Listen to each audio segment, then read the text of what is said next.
یعنی کووڈ میں لوگ اتنے ڈرے ہوئے تھے کہ غسل کا، اور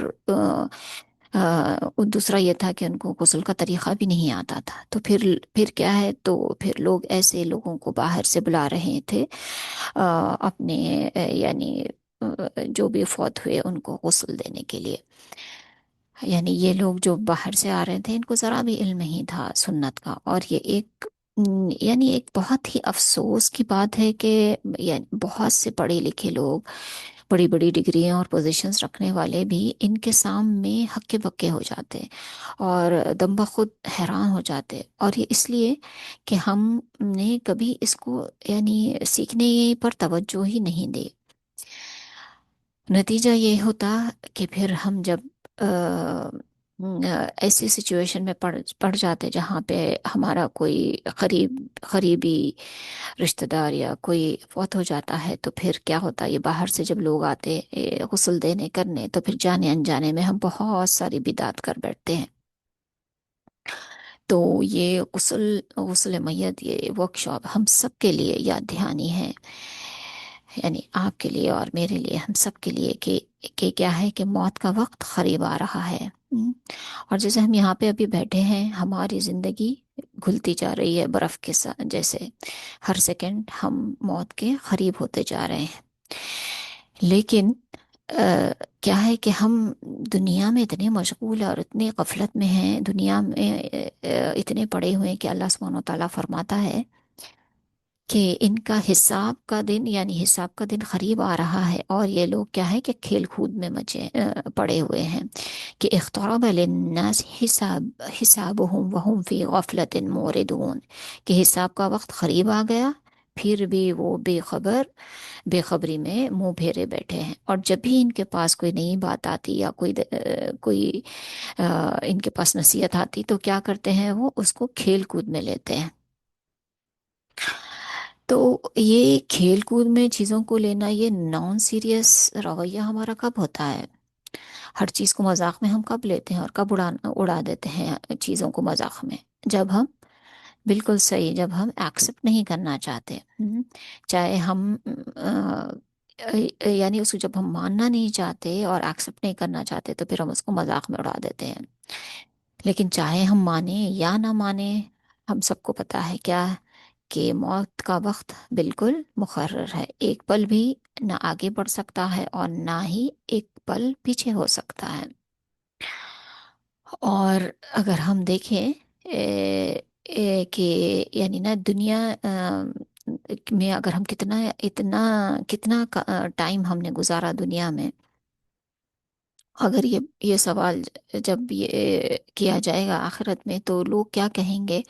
جیسا کہ سورہ نازیات آیت نمبر 79 میں آتا ہے کہ کأنہم یوم یرونہا لم یلبسوا الا عشیۃ او ضحاہا. تو جیسے جس روز یہ اسے دیکھیں گے، یعنی قیامت کو دیکھیں گے، تو وہ کیا قیامت کے دن کیا کہیں گے وہ لوگ، یہ دیکھ لیں گے تو وہ کیا کہیں گے، انہیں ایسا معلوم ہوگا جیسا کہ وہ صرف دن کا ایک آخری حصہ یا اول حصہ انہوں نے دنیا میں بتایا تھا. اور آپ صلی اللہ علیہ وسلم نے یہ بھی کہا کہ دنیا کی زندگی بس ایک کیا ہے، جیسے سمندر میں ایک ڈوبی ہوئی سوئی، اس کے اور وسیع پیمانوں کے مقابلے میں، یعنی دنیا کی زندگی کتنی ہے، وہ اتنا ایک قطرہ جو شاید ایک سوئی پہ آئے، ایک قطرے سے بھی کم. اور اس کی اور آخرت کیا ہے، وہ سمندر کے جیسی ہے. تو ہمارا کیا ہے کہ ہم یہ ایک خطرہ جو یہ ہے، یہ زندگی کا ہے، یہ دنیا کا ہے، ہم اس کے اوپر تو اتنا ٹائم صرف کرتے ہیں ہم. اور ایون ہماری دعائیں بھی صرف زندگی کو ہی، یعنی دنیا کے مرحلے اور دنیا کے مشکلات کو آسان کرنے کے لیے ہی ہمارے دعائیں بھی اسی کے اطراف گھومتی رہتی ہیں، اور آخرت کو جیسے تو ہم بھول بیٹھے ہیں. اور اسی لیے ہی کہا گیا ہے کہ نا موت کو اکثر یاد کیا کرو. اور ہر ایک کا آخرت کی طرف آخری سفر کس سے شروع ہوتا ہے؟ سفر اس کا موت کے ساتھ شروع ہو جاتا ہے. پھر حساب کا دن تو اس کے بعد تو آنا ہی آنا ہے. اور پھر حساب کے دن کیا ہے کہ پہلا سوال کس چیز کا ہوگا؟ نبی کریم صلی اللہ علیہ وسلم نے فرمایا، قیامت کے دن سب سے پہلے حساب جس چیز کا حساب لیا جائے گا وہ کیا ہے؟ نماز ہے۔ اگر یہ صحیح ہے تو اس کے باقی اعمال بھی درست ہوں گے، اور اگر یہ صحیح نہیں تو اس کے باقی اعمال بھی صحیح نہیں ہوں گے۔ اور ویسے ہی سورہ المدثر آیا نمبر 42 اور 43 میں آتا ہے کہ جب لوگ جو دوزخ میں داخل والے رہیں گے، ان سے جب پوچھا جاتا کہ ما سلککم فی سقر، کہ تمہیں دوزخ میں کس چیز نے ڈالا، تو وہ کیا کہیں گے؟ قالوا لم نکو من المصلین، کہ وہ جواب کیا دیں گے کہ ہم نماز پڑھنے والوں میں سے نہ تھے۔ تو جیسا ہم یہاں پہ دیکھ رہے ہیں کہ حساب کے دن پہلا سوال نماز کا ہے۔ تو اگر واقعی ہم سنجیدہ ہیں اور آخرت کے بارے میں ہم واقعی فکر مند ہیں، تو پہلی چیز جس کی ہم کو فکر کرنی چاہیے وہ کیا ہے؟ وہ ہے ہماری نماز۔ تو اگر تو آپ اس کو پابندی سے پڑھتے ہیں، وقت پہ پڑھتے ہیں، تو بہت ہی اچھی بات ہے، الحمدللہ۔ مگر پھر اس میں کیا ہے کہ نماز کو تو ہم کو زندگی بھر اس کو بہتر سے بہتر بنانے کی ہم کو کوشش کرتے رہنا ہے۔ تو اس میں اب اگر آپ پابندی سے پڑھتے ہیں تو اب اس میں خشوع لانے کی کوشش کریے، اور اس کو بہتر سے بہتر کرنے کی کوشش کرتے جائیے۔ اور جیسا ابھی الحمدللہ رمضان بھی قریب ہے، تو پھر کہ رمضان بھی ہم پھر بہتر طریقے سے گزاریں، کہ ہم فرض پڑھ کے ہی نہ تھک جائیں، بلکہ ہم نوافل اور تراویح اور سب کا انشاءاللہ ہم اہتمام کریں۔ اور آ، تو موت آخرت میں کیا ہے کہ اس کا موت آخرت میں پہلا قدم ہے، اور یوم الآخرت میں یقین رکھنا ایمان کا ایک ستون ہے، یعنی believing in the day of judgment, یا it is from the pillars of the ایمان۔ تو آئیے دیکھتے ہیں کہ اس میں کیا کچھ آتا ہے، یعنی اس یقین میں کیا کچھ آتا ہے۔ تو یہاں پہ ایک آخرت کی ایک چھوٹی سی کشی کی گئی ہے، کہ جب پہلا سور پھونکا جائے گا، پہلا سور جب پہلا سور پھونکا جائے گا، اس کے بعد میں کیا ہوگا کہ پوری دنیا فنا ہو جائے گی، اور سارے زیرو کا یعنی سب فوت ہو جائیں گے۔ اور پھر کیا ہے، اس کے بعد ایک عرصہ گزر جائے گا، 40 کا عرصہ گزرے گا۔ اب یہ ہم کو یہ نہیں پتا کہ یہ 40 کا عرصہ کیا ہے، یعنی یہ 40 دن ہے، 40 گھنٹے ہے، 40 مہینے ہیں، یا 40 سال ہے، یا what it is, we don't know. تو بہرحال یہ 40 کا ایک عرصہ گزرے گا، پھر اس کے بعد میں کیا ہوگا کہ دوسری بار سور پھونکا جائے گا۔ اس کے بعد اللہ سبحانہ و تعالیٰ بارش بھیجیں گے، جس کی وجہ سے ہم کیا ہوں گے؟ پودوں کی طرح اگیں گے۔ جی بالکل، پودوں کی طرح، جیسے بیج سے پودا اٹھتا ہے، بالکل ویسے ہی ہم سب، ہماری ریڑھ کی ہڈی یعنی بیک بون کی آخری ہڈی سے ہم سب اگیں گے، اور سب لوگ اپنی قبروں سے اٹھ کر کہاں جائیں گے؟ میدان حشر کی طرف چل پڑیں گے۔ تو سب اٹھ کے میدان حشر کی طرف چل پڑیں گے، اور کافی دیر بعد اللہ سبحانہ و تعالیٰ حضور صلی اللہ علیہ وسلم کو کیا عطا فرمائے گا؟ حوض کوثر عطا فرمائے گا۔ اور آپ سب جانتے ہیں کہ جو حوض کوثر سے پی لے گا کیا ہوگا؟ پھر وہ کبھی پیاسا نہ ہوگا۔ اور یہ جام حضور صلی اللہ علیہ وسلم کس کو دیں گے؟ اپنی امت کو دیں گے۔ تو حضور صلی اللہ علیہ وسلم ہم کو کیسے پہچانیں گے؟ کیسے پہچانیں گے؟ جی ہمارے وضو کی اعضا کی وجہ سے ہم کو جو چمکتے رہیں گے، اس کی وجہ سے پہچانیں گے۔ تو بالکل وضو کرنے میں پیچھے مت ہٹیے گا، کیونکہ ہم کو اگر پہچاننا ہے حضور صلی اللہ علیہ وسلم کو، تو ہم جتنا زیادہ چمکیں گے اتنے زیادہ شاید ہم پہچان لیے جائیں گے انشاءاللہ۔ اللہم وجعلنا منہم، کہ ہم سب کو آب کوثر ملے۔ لیکن ایک افسوسناک بات یہ ہے کہ بعض لوگ، یعنی حضور صلی اللہ علیہ وسلم کے فالوورز میں سے کیا ہوگا کہ بعض لوگوں کو یہاں سے ہٹا دیا جائے گا، ان کو آب کوثر پینے کا موقع نہیں ملے گا۔ کیونکہ فرشتے ان کو وہاں سے ہٹا دیں گے۔ کیونکہ یہ لوگ بدعت کرتے تھے، دین میں نئے کام، نئی چیزیں لے کر آتے تھے۔ اور اور ہم سب کو پتہ ہے کہ بدعت اکثر کب ہوتی ہے؟ شادی بیاہ میں یا موت کے وقت، یہ والی چیزیں زیادہ ہوتی ہیں. اسی لیے یہ بہت ہی ضروری ہے کہ ہم کو دین کے احکامات اور سنت کا طریقہ ہم سب کو آنا چاہیے.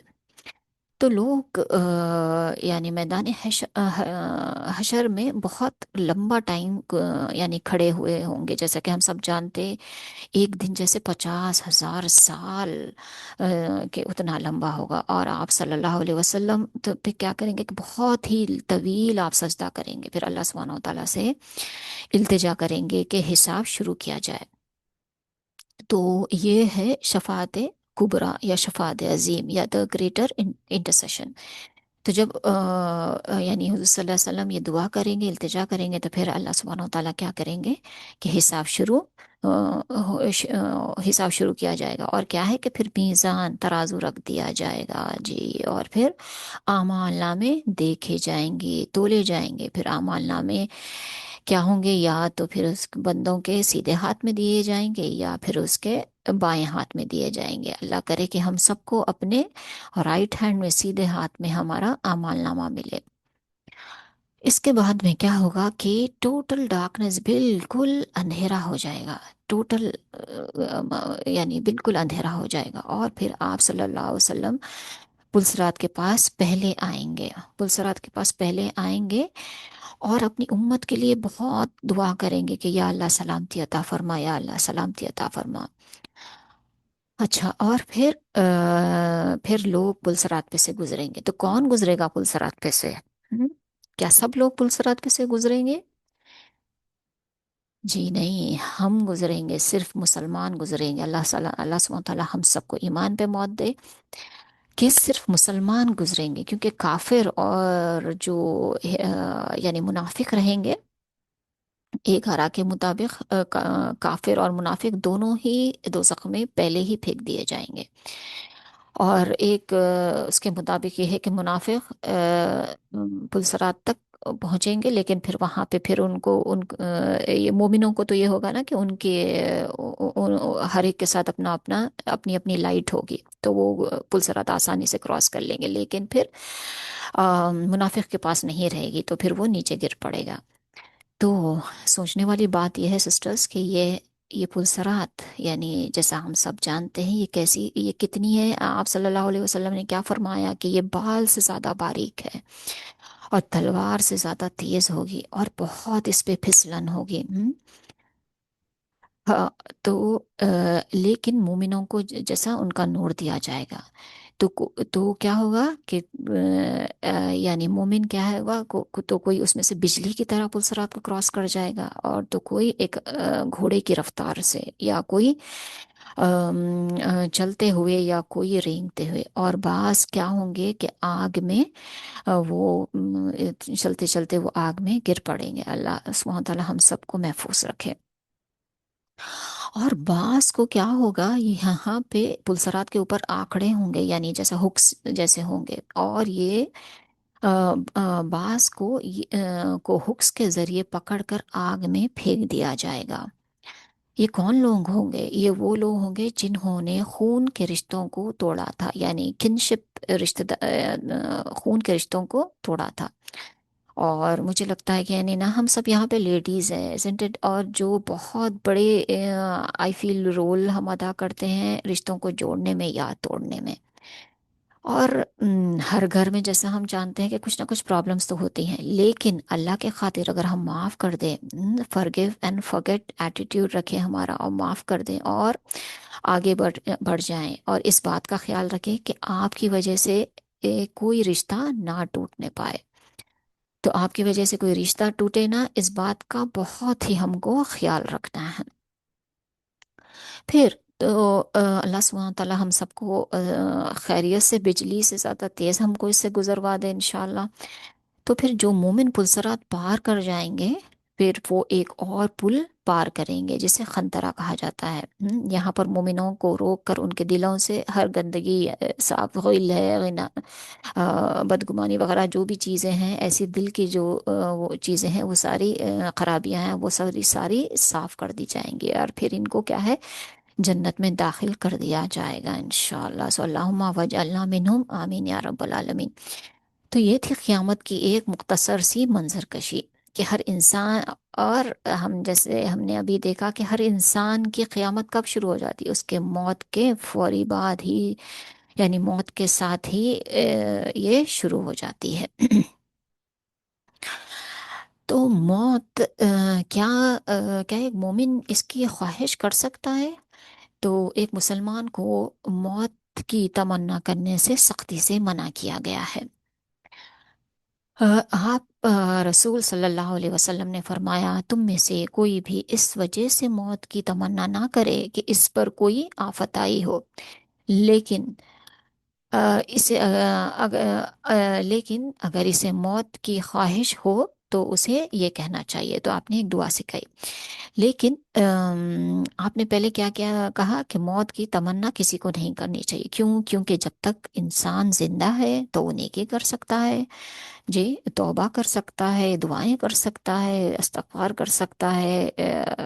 ہی can do a lot of good deeds isn't it؟ تو بہت سارے وہ کام کر بہت سارے کام وہ کر سکتا ہے. آ، تو لیکن آپ صلی اللہ علیہ وسلم نے فرمایا کہ اگر کسی کو کہنا ہی ہو تو وہ کیا کہے کہ اللہم احینی ما کانت الحیات خیر لی، کہ اے اللہ جب تک زندگی میرے لیے بہتر ہے مجھے زندہ رکھ. وتوفنی اذا كانت الوفاة خیر لی، اور جب موت میرے لیے بہتر ہو تو مجھ کو اٹھا لے. تو یہ انسان کہہ سکتا ہے. اچھا، اور موت کے وقت کیا ہے، شیطان جو ہمیں یعنی زندگی میں بھی ہمیں نہیں چھوڑتا، وہ کیا کرتا ہے کہ موت کے وقت شیطان ایک آخری کوشش کرتا ہے کہ مومن کو اللہ سبحانہ و تعالیٰ کی ذات سے مایوس کر دے. اور اسی لیے ہی آپ صلی اللہ علیہ وسلم نے ہم کو یہ دعا سکھائی.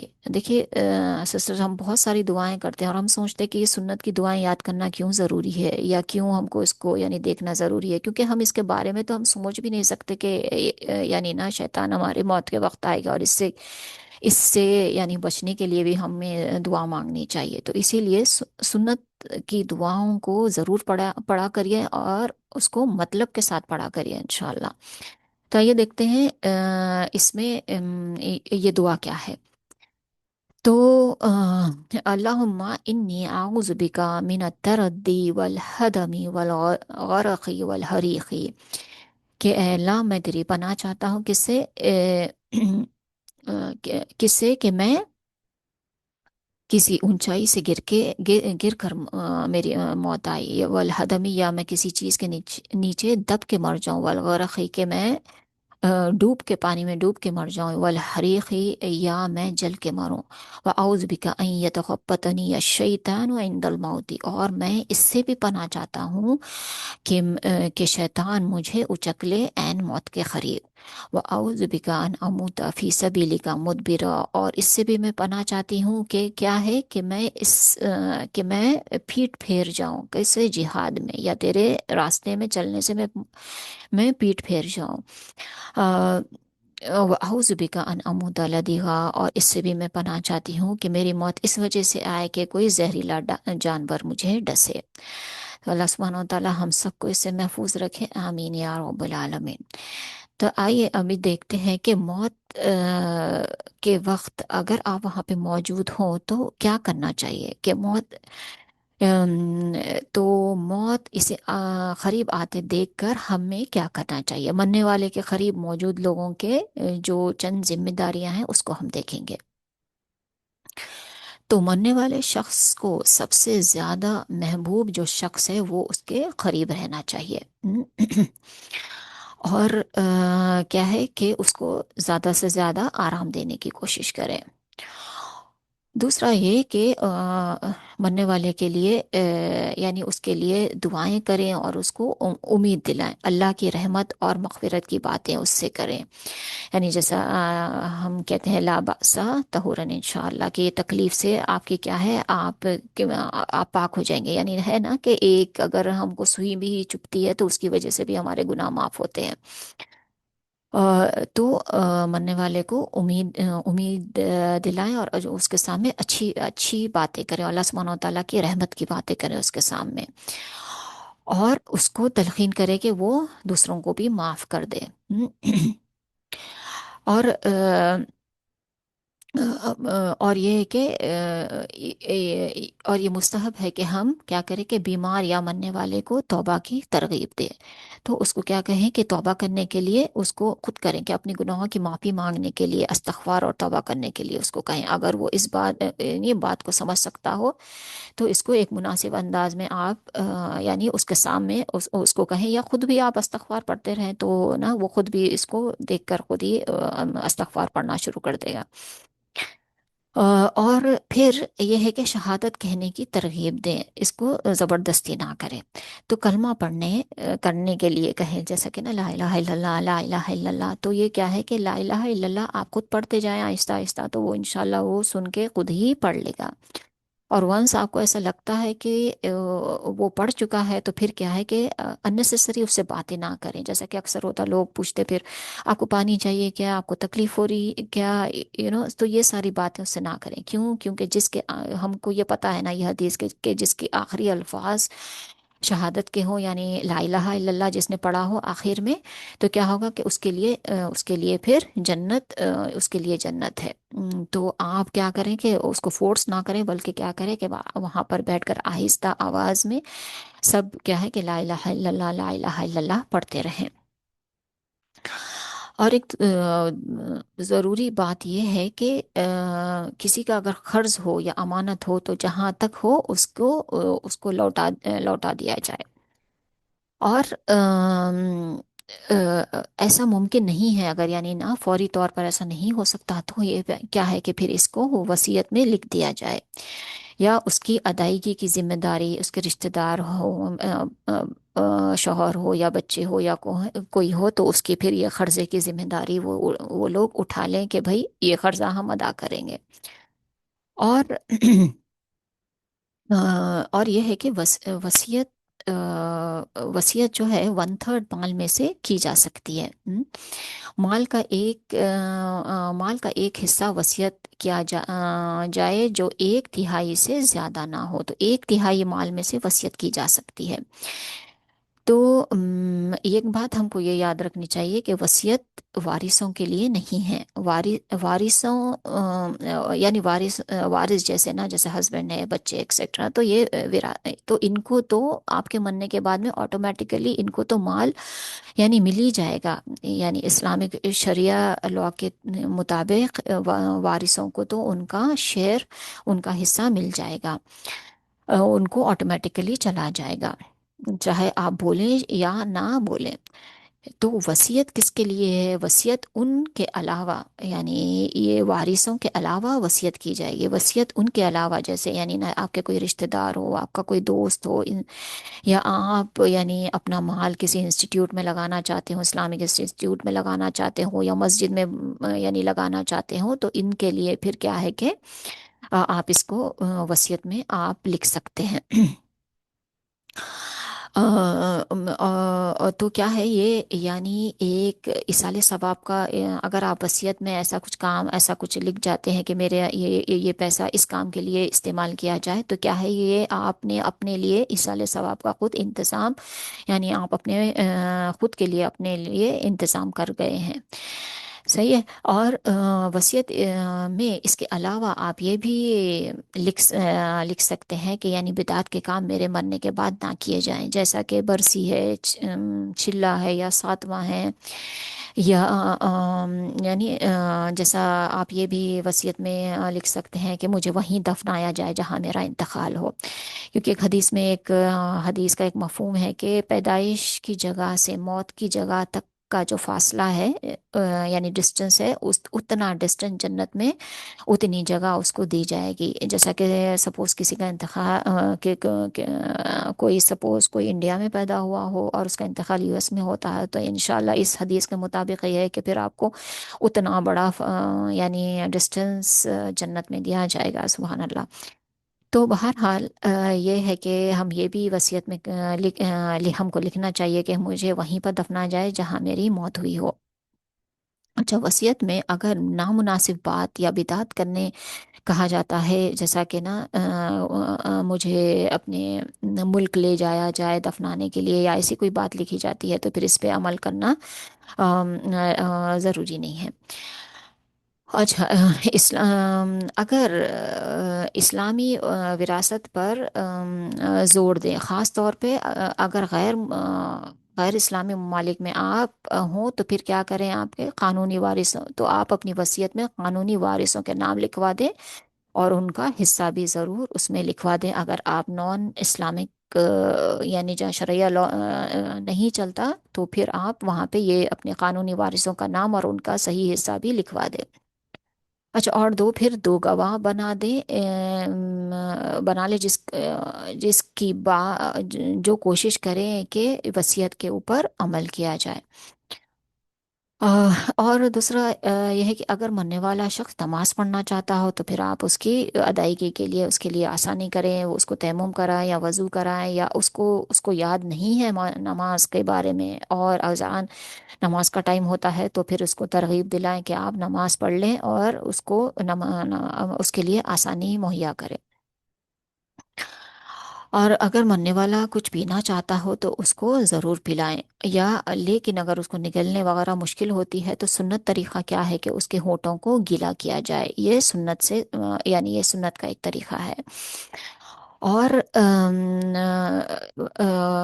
معوذتین یعنی قل اعوذ برب الناس اور فلق، یہ دونوں صورتیں پڑھ کر کیا ہے کہ یا تو اس کے بدن کے اوپر ہاتھ رکھ کے پڑھیں، یا اس کو یعنی اس کے بدن پہ ہاتھ اپنا پھیریں اور معوذتین پڑھیں۔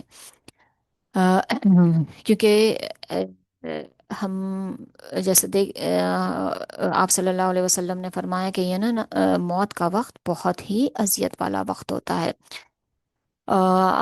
موت کے وقت درد اور اذیت ہوتی ہے، رسول صلی اللہ علیہ وسلم نے ان کو برداشت کرنا بہت ہی مشکل سمجھا، اس حد تک کہ آپ صلی اللہ علیہ وسلم نے کیا فرمایا کہ بے شک موت اذیت کے ساتھ آتی ہے۔ تو یعنی نا اکثر لوگ کبھی یہ کہتے ہیں نا اس کی موت تو بہت آسانی سے ہو گئی، وہ بہت آسان یعنی بہت پیسفلی اور کاملی وہ چلا گیا، لیکن یہ تو اللہ ہی بہتر جانتا ہے کہ وہ کتنی آسانی سے اس کی موت ہوئی ہے۔ تو جب آپ صلی اللہ علیہ وسلم کو یہ چیز مشکل لگی، تو پھر ہم سب کہاں آتے ہیں، ہے نا؟ اور اور یہ بھی ہے کہ اگر کوئی تکلیف سے بھی اگر کسی کی موت ہوتی ہو، اگر آپ کسی کو دیکھتے ہیں کہ وہ تکلیف میں وہ فوت ہوا ہے، تو بھی ہم کو کچھ بھی اس کے اوپر کمنٹ نہیں کرنا چاہیے، بولنا نہیں چاہیے، کیونکہ ہو سکتا ہے کہ اللہ سبحانہ و تعالیٰ اس کی اس تکلیف کی وجہ سے اس کا درجہ یعنی جنت میں بلند کر دیا ہو، یا اس کے گناہ معاف کر دیے ہوں، کیونکہ آپ صلی اللہ علیہ وسلم نے کیا فرمایا کہ مومن کے گناہ اس کے ذریعے معاف ہو جاتے ہیں۔ تو اٹ از آلویز بیٹر کہ ہم کچھ بھی کمنٹ نہ کریں، اور کیونکہ موت ایک تکلیف کا وقت ہے، اور اسی لیے ہی آپ صلی اللہ علیہ وسلم نے بہت ہی بہترین دعا ہم کو سکھائی ہے کہ اللہم اعنی علی غبرات الموت و سکرات الموت، کہ اے اللہ موت کی شدت اور صدمے میں میری مدد فرما۔ تو ہم کو کوشش کرنی چاہیے کہ ہم اپنی یعنی دعاؤں میں ہم یہ دعا بھی ہم شامل کریں۔ تو جسم سے جب جو روح کی جدائی ہے، یہ بھی ایک تکلیف دہ مرحلہ ہے، اور اللہ سبحانہ و تعالیٰ یوں فرماتا ہے قرآن میں سورہ القیامہ میں آیت 26 سے 30 میں، جب روح کا نکلنا ایسا بتایا گیا ہے یہاں پہ کہ کلا اذا بلغت التراقی وقیل من راق، کہ جب یعنی نیک تک پہنچ جاتی ہے نا، حلق تک پہنچ جاتی ہے، تو پھر جب کہا جاتا ہے کہ وقیل من راق، ہے کوئی کہ جھاڑ پھونک کرنے والا، تو اللہ سبحانہ و تعالیٰ یہاں پہ کہہ رہے ہیں یعنی جب موت کا وقت قریب آ جاتا ہے، تو پھر کوئی یعنی جھاڑ پھونک کرنے والا ہو یا ڈاکٹر ہو، کوئی بھی آ جائے، ہے کوئی تو اس کو بلا لاؤ کہ وہ اس کو بچا لے، مگر ہم سب جانتے ہیں کہ کوئی مرنے والے کو بچا نہیں سکتا۔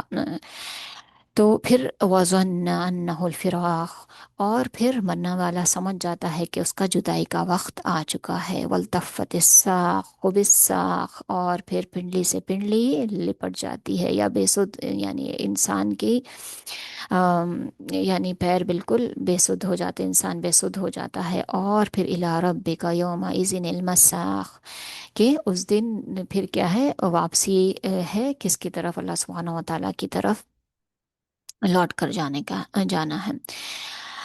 سو ہر جدائی غمگین ہوتی ہے، لیکن دنیا سے جدائی یہ بہت ہی مشکل وقت ہوگا۔ اللہ سبحانہ تعالیٰ ہم سب کے اوپر رحم فرمائے۔ تو جس وقت روح نکالی جاتی ہے تو کیا ہوتا ہے؟ آنکھیں روح کا تعاقب کرتی ہیں، یعنی روح کا آنکھیں روح کا پیچھا کرتی ہیں ان کو۔ تو ام سلمہ رضی اللہ تعالیٰ عنہا سے روایت ہے کہ آپ صلی اللہ علیہ وسلم ابو سلمہ رضی اللہ تعالیٰ عنہ جو ان کے شوہر تھے، ان کے پاس تشریف لائے، جبکہ کب؟ جب ان کی موت ہو چکی، وہ فوت ہو چکے تھے موت کے بعد، اور ان کی آنکھیں اوپر کی طرف کھلی ہوئی تھیں، تو آپ صلی اللہ علیہ وسلم نے انہیں بند کر دیا۔ پھر فرمایا کہ جب روح قبض کی جاتی ہے، روح جسم سے یعنی نکالی جاتی ہے، تو کیا ہوتا ہے کہ نظر اس کا پیچھا کرتی ہے، اسی لیے آنکھیں کھلی رہ جاتی ہیں۔ تو تو جب آپ صلی اللہ علیہ وسلم کی یہ بات ان کے گھر والے سنے تو پھر وہ بہت رونے لگے، تو آپ صلی اللہ علیہ وسلم نے کیا فرمایا؟ تو غور سے یہ بات سنیے کہ آپ صلی اللہ علیہ وسلم نے فرمایا، تم اپنے نفسوں کے حق میں خیر اور بھلائی کی دعا کرو، کیونکہ تم جو کچھ کہہ رہے ہو فرشتے اس پر آمین کہتے ہیں۔ تو یہاں پہ کیا آپ صلی اللہ علیہ وسلم کہہ رہے ہیں کہ تم یعنی مرنے والے کے لیے بھی بہتری کی اچھی بات کرو، اور خود کے لیے بھی اچھے یعنی بات کرو، کیونکہ فرشتے اس کے اوپر آمین کہتے ہیں۔ تو وہ وقت موت کا وقت یعنی گھر والوں کے لیے بھی کیا ہوتا ہے کہ وہ وقت غم کا، پریشانی کا ہوتا ہے، ایک بہت ہی مشکل ٹائم ہوتا ہے، لیکن ہم کو اپنے آپ کو کنٹرول کرنا ہے، اور غصے میں یا مایوسی میں کچھ غلط بات منہ سے نہیں نکالنی چاہیے، خود کے لیے یا دوسروں کے لیے یا مرنے والے کے لیے نہ نکالیں، کیونکہ فرشتے کیا ہے اس کے اوپر آمین کہتے ہیں۔ اور موت کے بعد بھی یہ ہے کہ نا وہاں پہ ہنسی مذاق ہے، گپ شپ ہے، غیبت ہے، یہ ساری چیزیں ہم کو نہیں کرنی چاہیے، بلکہ اس کے بجائے کیا کرنا چاہیے؟ ہم کو وہاں پہ اس وقت ہم کو دعائیں کرنی ہے ہمارے لیے، مرنے والے کے لیے، اور یعنی وہ ٹائم ہم کو غور و فکر بھی ہمارے لیے کرنا چاہیے کہ یہ وقت ہم پہ آنے والا ہے۔ تو اس وقت کو غنیمت جانیے، اور اس ٹائم پر استغفار کیجیے اور دعائیں کریے، اور اپنی موت کو خود یاد کیجیے، کیونکہ تو آپ صلی اللہ علیہ وسلم نے پھر آپ صلی اللہ علیہ وسلم نے خود اس طرح دعا کی، تو کیا آپ نے دعا کی کہ اے اللہ، ابو سلمہ رضی اللہ تعالیٰ عنہ کی تو مغفرت فرما، اور اپنے ہدایتی یافتہ بندوں میں اس کا درجہ بلند فرما، اور اس کا جان نشین بن جا، اور اے کائنات کے مالک، بخش دے ہمیں اور اس کو، اور اس کی خبر کو اس کے لیے وسیع اور روشن فرما دے۔ تو اگر آپ لوگ یہاں غور کر رہے ہیں تو آپ صلی اللہ علیہ وسلم یہاں کیا کہہ رہے ہیں کہ بخش دے ہمیں، یعنی خود کے لیے بھی آپ نے دعا کی، اور پھر مرنے والے کے لیے بھی دعا کی۔ تو یہ وقت کیا ہے؟ دعاؤں کے قبولیت کا ہے، کیونکہ جب فرشتے آمین کہہ رہے ہیں تو اس وقت ہم کو کیا ہے؟ خود کے لیے اور پھر سب کے دوسروں کے لیے بھی ہم کو بہت یعنی دعائیں کرنی چاہیے، اور اپنا ٹائم یعنی غیبت میں اور گپ شپ میں یہ موقع نہ گوائیں۔ ابھی ہم یہ دیکھتے ہیں کہ مومن کا وقت، جب موت کا وقت قریب آتا ہے تو فرشتے آ کر کیا کہتے ہیں؟ تو ان الذین قالوا ربنا اللہ ثم استقاموا تتنزل علیہم الملائکہ، تو بے شک وہ جو جو جن لوگوں نے کہا اللہ ہمارا رب ہے، پھر ثم استقاموا، پھر وہ کیا ہے، وہ استقامت انہوں نے قائم کی، اور تو کیا ہوتا ہے کہ فرشتے ان کے اوپر اترتے ہیں اور کیا کہتے ہیں کہ اللہ تخافو، کہ نہ خوف کھاؤ، ولا تحزنو، اور نہ تم غمگین ہو، اور وہ ابشروا بالجنت التی کنتم توعدون، اور تمہارے لیے کیا ہے، خوشخبری ہے جنت کی جس کا تم سے وعدہ کیا گیا تھا۔ تو یہ سورہ فصلت کی آیت نمبر 30 ہے۔ تو یعنی یہ نا یہ صرف موت کے وقت نہیں ہے کہ فرشتے آ کے یہ خوشخبری دیتے ہیں، بلکہ زندگی میں بھی جب ہم استقامت اختیار کرتے ہیں تو کیا ہوتا ہے، اپنا دین پہ ہم جم جاتے ہیں اور اپنے ایمان کی حفاظت کرتے ہیں، تو آج بھی فرشتے اترتے ہیں ایسے بندوں کی مدد کرنے کے لیے، جیسا کہ ہم دیکھے یعنی ہم کو معلوم ہے سیرت میں، جیسا بدر میں فرشتے اترے تھے جب صحابہ کی مدد کرنے، تو اگر ہم بھی آج استقامت اختیار کرتے ہیں اور اپنے دین کو مضبوطی سے تھامے رہتے ہیں اور اپنی ایمان کی فکر کرتے ہیں، تو کیا ہے، آج بھی فرشتے ہماری مدد کے لیے آ سکتے ہیں۔ تو جب فرشتے مومن کی روح کو قبض کرنے کے لیے اترتے ہیں تو کیا ہوتا ہے، تو برا بن عازب رضی اللہ تعالیٰ عنہ بیان کرتے ہیں کہ رسول صلی اللہ علیہ وسلم نے فرمایا، بندہ مومن جب دنیا سے رابطہ توڑ کر آخرت کی طرف متوجہ ہوتا ہے تو تو سورج کی طرح چمکتے دھمکتے سفید چہرے والے فرشتے جنتی خوشبو اور جنتی کفن لے کر اس کے پاس آتے ہیں۔ تو تو یہ ہے، یہ نا یہ اسسٹنٹ فرشتے ہوتے ہیں جو ان جنتی لباس اور ریشمی کفن مومن کے لیے خوشبودار کفن لے کر آتے ہیں، اور کیا کرتے ہیں، پھر حد نظر مرنے والے کے حد نظر وہاں پر بیٹھ جاتے ہیں۔ پھر ملک الموت سر کے پاس آ کر بیٹھتے ہیں، تو پھر ملک الموت تشریف لاتے ہیں، حتیٰ کہ وہ اس کے سر کے پاس بیٹھ کر کہتے ہیں کہ اے پاکیزہ روح، اللہ کی مغفرت اور اس کی رضامندی کی طرف چل، اللہم وجعلنا منہم۔ تو فرمایا وہ ایسے نکلتی ہے جیسے مشکیزی سے پانی کا قطرہ نکلتا ہے، تو کیا ہے کہ روح بہت ہی آسانی سے نکلتی ہے جب یہ وہ خوشخبری سنتی ہے، تو پھر وہ اسے اخذ کر لیتے ہیں۔ جب وہ اسے اخذ کر لیتے ہیں، یعنی ملک الموت اسے اخذ کر لیتے ہیں، تو وہ فرشتے اسے آنکھ جھپکتے، یعنی جو اسسٹنٹ فرشتے رہتے ہیں وہ کیا کرتے ہیں، اسے آنکھ جھپکنے کے برابر بھی اس کے پاس نہیں چھوڑتے، اور حتیٰ کہ وہ اسے لے کر اس کفن اور اس خوشبو میں اس کو لپیٹ لیتے ہیں، اور پھر روئے زمین پر پائی جانے والی بہترین کستوری کی خوشبو اس سے نکلتی ہے۔ آپ سب کو پتا ہوگا کہ امام بخاری کی خبر سے اتنی خوشبو آ رہی تھی کہ یعنی نہ لوگ آ کر ان کی خبر سے مٹی لے جانے لگے تھے، تو گورنمنٹ کو ان کی خبر کو کارڈن آف کر دینا پڑا کہ لوگ یعنی نا پوری مٹی نہ نکال کر لے کر چلے جائیں۔ تو فرشتے پھر کیا ہے، یہ مومن کی روح کو خوشبودار کفن میں لپیٹ لیتے ہیں، پھر اس روح کو آسمان کی طرف لے جایا جاتا ہے۔ وہ فرشتے اسے لے کر اوپر کی طرف بلند ہوتے ہیں، اور یہ فرشتوں کی جس جماعت کے پاس سے گزرتے ہیں تو وہ پوچھتے ہیں کہ یہ خوشبو کیسی ہے، تو وہ اس کے دنیا کے ناموں میں سے بہترین نام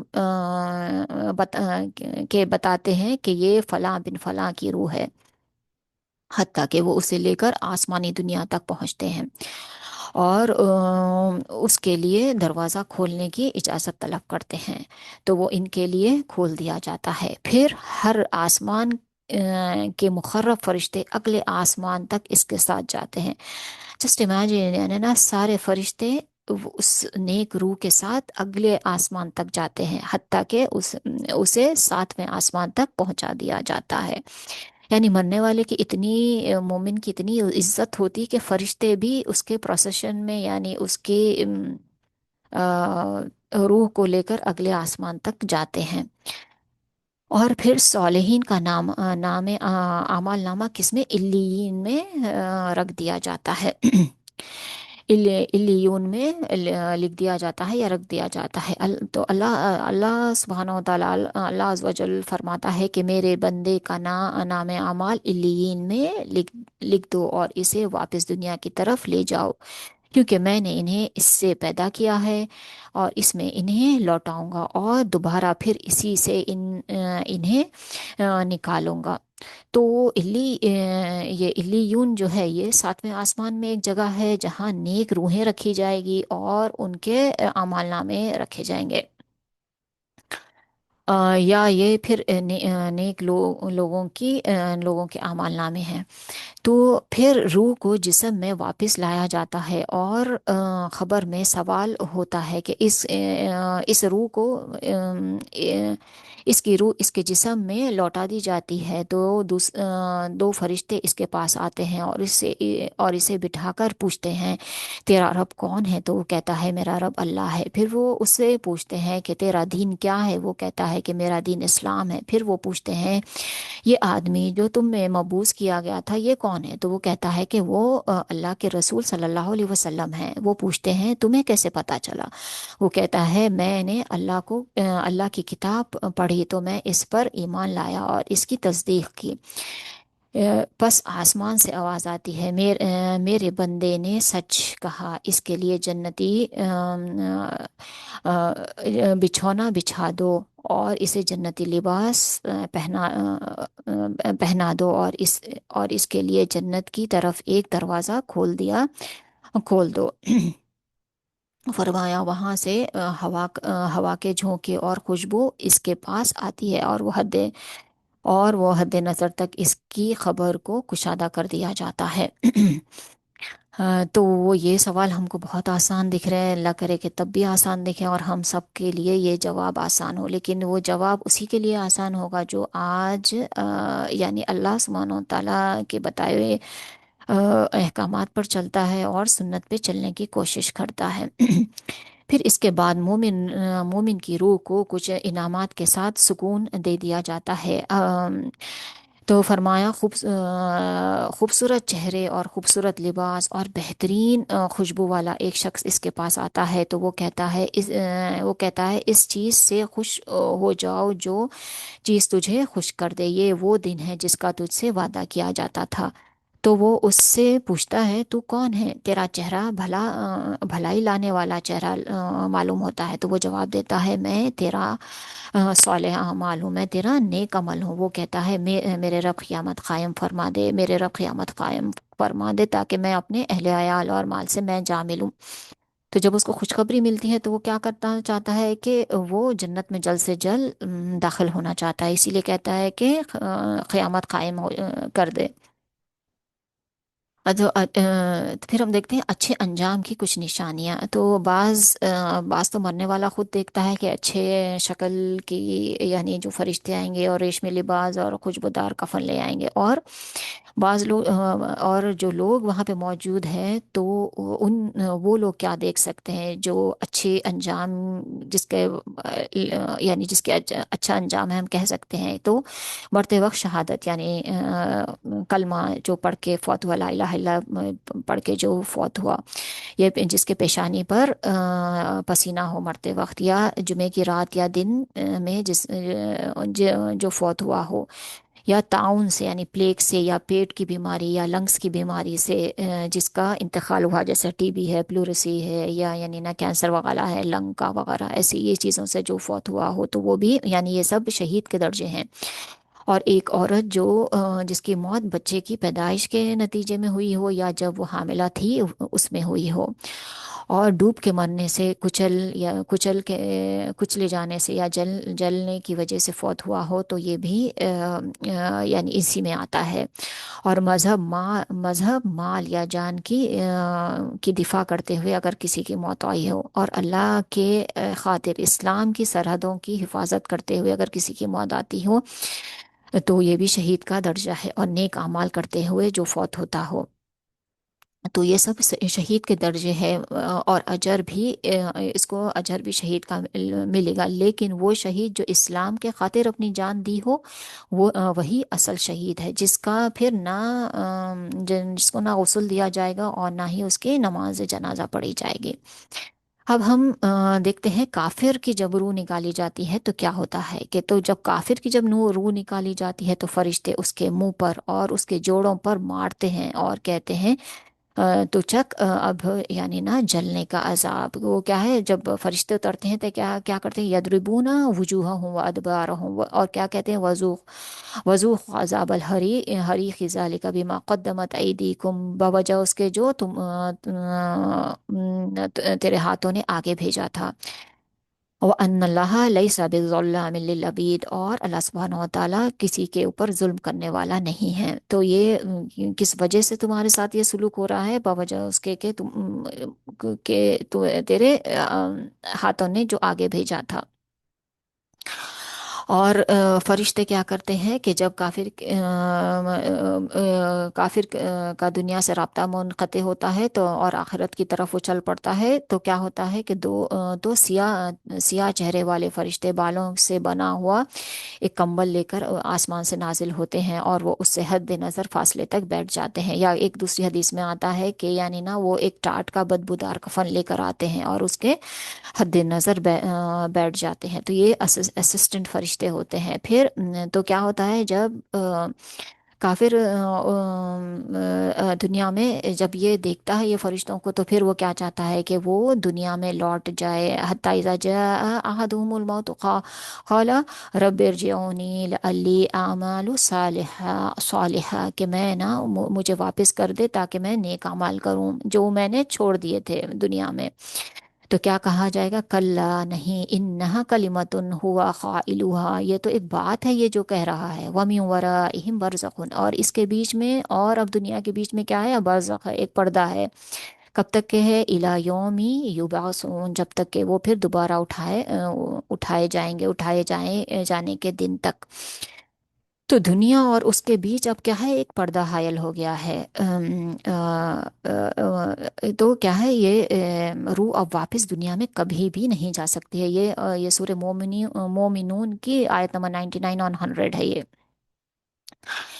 تو جو لوگ کہتے ہیں نا کہ یا کہ روحیں واپس آتی ہیں، یا جیسا لوگ بہت سارے لوگ مردوں کی عید مناتے ہیں 15 شعبان کو، اور کئی کھانے وغیرہ بنا کے رکھتے کرتے ہیں، تو یہ ساری چیز غلط ہے۔ روح جب چلی گئی، جیسا ہم کو یہ اس میں پتہ چل رہا ہے سورہ المومنون میں 99 اور 100 میں، کہ ایک پردہ حائل ہو جاتا ہے، پھر وہ روح کبھی بھی اس دنیا میں واپس نہیں آ سکتی۔ اور یہ جو گوسٹ کا کانسیپٹ ہے، روح کا کانسیپٹ ہے کہ وہ آتی ہے شکلوں میں، اور یہ بری شکلوں میں، اور یہ سب یہ ستاتی ہے لوگوں کو آ کے کر کے، یہ ساری باتیں غلط ہے۔ ایک وقت انسان مر گیا، اس کی روح یعنی واپس کبھی بھی نہیں آ سکتی قیامت کے دن تک جب وہ اٹھایا جائے گا۔ پھر کیا ہے کہ جب یہ اسسٹنٹ فرشتے آ کے بیٹھ جاتے ہیں، پھر اس کے بعد میں ابھی ملک الموت آتے ہیں اور آ، اور اس کی سر کی طرف بیٹھ جاتے ہیں، اور وہ کیا کہتے ہیں کہ اے خبیث روح، اللہ کی ناراضگی کی طرف چل۔ فرمایا وہ روح اس کی جسم میں پھیل جاتی ہے، اس کی جسد میں پھیل جاتی ہے، کیونکہ وہ نکلنا نہیں چاہتی ہے اب، تو وہ اسے ایسے کھینچتے ہیں جیسے لوہے کے سلاخ سے سلاخ کو گیلے اون سے کھینچا جاتا ہے۔